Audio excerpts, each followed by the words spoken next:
On va parler histoire à présent et poser une question. Philippe Pétain était-il atteint par la maladie d'Alzheimer? C'est l'hypothèse évoquée par notre invité, Jean-Marie Serrault, professeur émérite de gériatrie. Bonsoir, professeur Serrault. Avant que vous nous expliquiez votre hypothèse, on va écouter le maréchal Pétain. Il parle aux Français en 1943, alors qu'il est à la tête du régime de Vichy.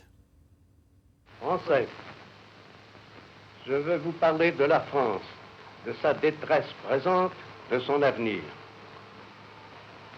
Il faut choisir. Les chefs rebelles ont choisi l'émigration et le retour au passé.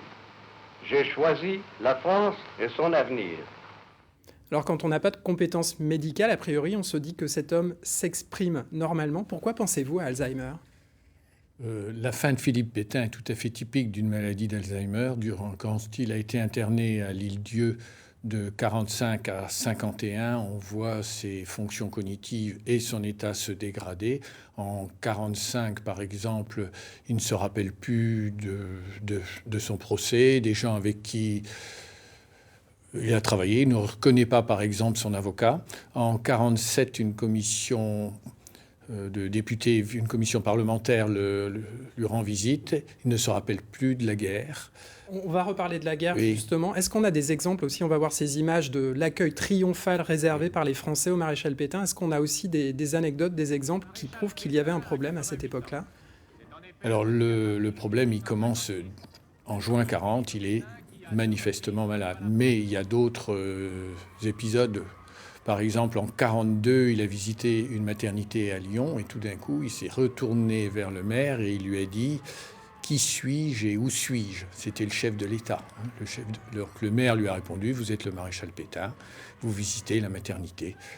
Il y a beaucoup d'autres épisodes de ce genre. Alors évidemment, l'histoire est extrêmement sensible. Pétain, c'est l'homme de la poignée de main donnée à Adolf Hitler à Montoire. Il incarne un régime qui a collaboré avec les nazis dans la déportation des Juifs. Votre but n'est pas de refaire l'histoire, vous ne cherchez pas à le dédouaner. Ah non, pas du tout. C'est simplement pour rétablir une vérité historique. Pour moi, Pétain était malade. Alors, on peut dire un mot sur Montoire. Pétain n'a jamais lu Mein Kampf. Donc, il pensait simplement que l'Allemagne était une nation belliqueuse. Il ne savait pas du tout ce que pouvait être le régime nazi.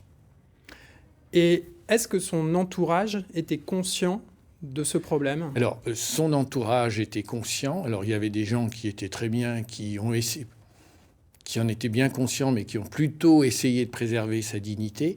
Mais il y a plein de monde qui en était conscient. L'ambassadeur d'Allemagne, Otto Abetz, en 1941, a signalé à Hitler que Pétain n'était pas bien. Et même l'ambassadeur des États-Unis, en 1941, a également signalé que son esprit n'était plus là, quoi.